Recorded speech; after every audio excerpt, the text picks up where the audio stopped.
আচ্ছা, আজকের এই ডিজিটাল দুনিয়ায় মানুষকে কন্ট্রোল করার জন্য সবচেয়ে পাওয়ারফুল অস্ত্রটা কি? কোনো বন্দুক বা যুদ্ধ? না, বরং ভাষা। চলুন এই ব্যাপারটার গভীরে যাই, বোঝার চেষ্টা করি কিভাবে সাধারণ শব্দই একটা ভয়ঙ্কর অস্ত্র হয়ে উঠতে পারে, আর আমরাই বা সেটাকে চিনব কিভাবে। ভাবা যায় মাত্র একটা লাইন, একটা ফেসবুক পোস্ট, একটা ছোট ভিডিও বা কোনো নেতার একটা কথাই কিন্তু পুরো সমাজকে এক মুহূর্তে নাড়িয়ে দিতে পারে। এই যে শব্দের ক্ষমতা, এটাই আমাদের আজকের আলোচনার মূল বিষয়। আর এটাই হলো মিলিয়ন ডলার কোয়েশ্চেন, তাই না? কোন কথাটা আসলেই সত্যি চিন্তা থেকে বলা, আর কোনটা প্ল্যান করে বিভেদ তৈরির জন্য ছড়ানো হচ্ছে। এই বিশ্লেষণটা আমাদের সেই রাস্তাটাই দেখাবে। তো চলুন শুরু করা যাক। দেখি কিভাবে এই শব্দগুলো একদম চুপিসারে আমাদের চিন্তার জগতে ঢুকে একটা অস্ত্রের মতো কাজ করে। তাহলে সোজা কথা এর মানে কি দাঁড়ালো? এর আসল উদ্দেশ্য কিন্তু কোনো স্বাস্থ্যকর আলোচনা বা বিতর্ক নয়, বরং ইচ্ছে করে বিভেদ তৈরি করা। দেখুন, সমাজে আলাদা আলাদা মত তো থাকবেই, এটাই স্বাভাবিক। কিন্তু সমস্যাটা তখনই শুরু হয় যখন সেই মতপার্থক্যকে ব্যবহার করে মানুষের মধ্যে ঘৃণা ছড়ানো হয়। এই স্লাইডটা একটু ভালো করে খেয়াল করুন, পার্থক্যটা আকাশ পাতাল। সাধারণ আলোচনায় ফোকাস থাকে আইডিয়া বা যুক্তির ওপর, কিন্তু বিভাজনের ভাষায় টার্গেট করা হয় মানুষের পরিচয়কে। একদিকে থাকে ফ্যাক্টস আর ডেটা, আর অন্যদিকে থাকে ভয় আর ইমোশন। আর সবচেয়ে চালাকির বিষয় হল, এই বিভাজনের ভাষাটা প্রায় দেশপ্রেম, ন্যায় বিচার বা নিরাপত্তার মতো ভালো ভালো কথার আড়ালে লুকিয়ে থাকে।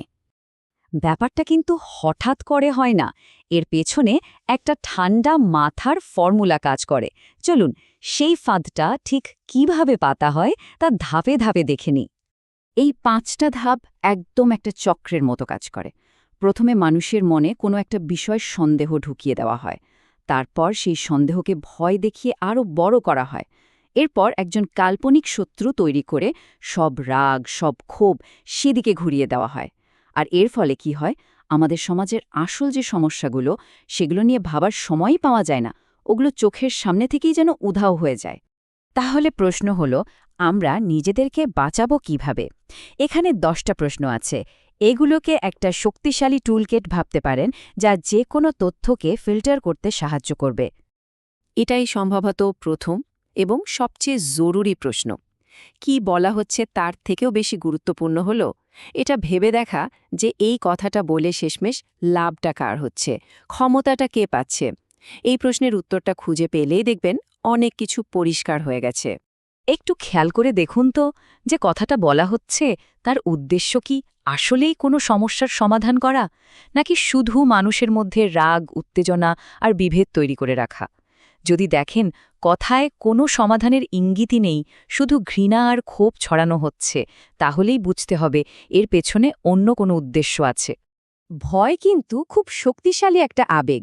যখন দেখবেন কোনো আলোচনায় যুক্তি বা তথ্যের চেয়ে ভয় দেখানোর চেষ্টাটাই বেশি, তখনই সাবধান হতে হবে। এটা একটা বড় রেড ফ্ল্যাগ। এটা খুব কমন একটা উদাহরণ, কিন্তু মারাত্মক বিপজ্জনক। খেয়াল করে দেখুন, এই বাক্যে কোনো তথ্য নেই, কোনো প্রমাণ নেই, কিচ্ছু নেই। শুধু একটা বিশেষ গোষ্ঠীকে শত্রু হিসেবে সবার সামনে দাঁড় করিয়ে দেওয়া হচ্ছে। আর এই ছোট্ট একটা বাক্য সমাজে যে কত বড় ফাটল ধরাতে পারে, তা ভাবলে অবাক হতে হয়। এর প্রভাবটা হয়তো খুব ধীরে ধীরে কাজ করে, কিন্তু একেবারে সমাজের গভীরে গিয়ে ঘা মারে। এতক্ষণ তো আমরা সমস্যাটা কিভাবে চিনব তা জানলাম। এবার চলুন দেখি এই ধরনের মানসিক অ্যাটাক থেকে নিজেদের বাঁচানোর জন্য আমরা কি করতে পারি। কারণ সমস্যাটা চিহ্নিত করতে পারা তো প্রথম ধাপ। আসল সমাধান হলো নিজেকে ডিফেন্ড করা।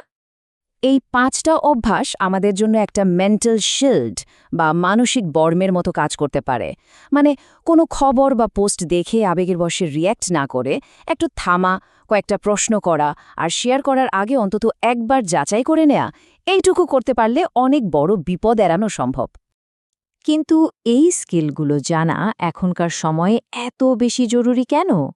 কারণ আমরা এমন একটা সময় বাস করছি যেখানে পরিস্থিতিটা একটু অন্যরকম। সোশ্যাল মিডিয়ার যুগে একটা মিথ্যা খবর আগুনের মতো ছড়িয়ে পড়তে কয়েক সেকেন্ডও সময় লাগে না, কিন্তু সেই খবরের সত্যতা যাচাই করতে ঘন্টার পর ঘন্টা, এমনকি দিনের পর দিন লেগে যায়। আর এই সুযোগটাই কাজে লাগায় বিভাজনের কারবারিরা। এই কথাটা আমাদের সবার খুব ভালো করে মনে রাখা দরকার। সবচেয়ে ক্ষতিকর আর বিপজ্জনক আইডিয়াগুলো কিন্তু প্রায়ই খুব সুন্দর আর আকর্ষণীয় মোড়কে সত্যের মুখোশ পরেই আমাদের সামনে আসে। আর এটাই হলো সবচেয়ে বড় বিপদ। যখন আমরা প্রশ্ন করা বন্ধ করে দিই আর অন্যরা যা বলছে সেটাকেই সত্যি বলে মেনে নিতে শুরু করি, তখন কিন্তু শুধু আমাদের সামাজিক শান্তিই নষ্ট হয় না, আমাদের নিজেদের স্বাধীনভাবে চিন্তা করার ক্ষমতাটাও ধীরে ধীরে শেষ হয়ে যায়।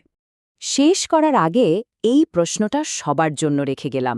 একটু ঠান্ডা মাথায় ভাবুন তো, নিজের চারপাশে অনলাইন বা অফলাইনে এমন ভাষার ব্যবহার কি কখনো চোখে পড়েছে? নিজের অভিজ্ঞতা আর পর্যবেক্ষণই কিন্তু এই বিভাজনের ভাষার বিরুদ্ধে আমাদের সবচেয়ে বড় অস্ত্র।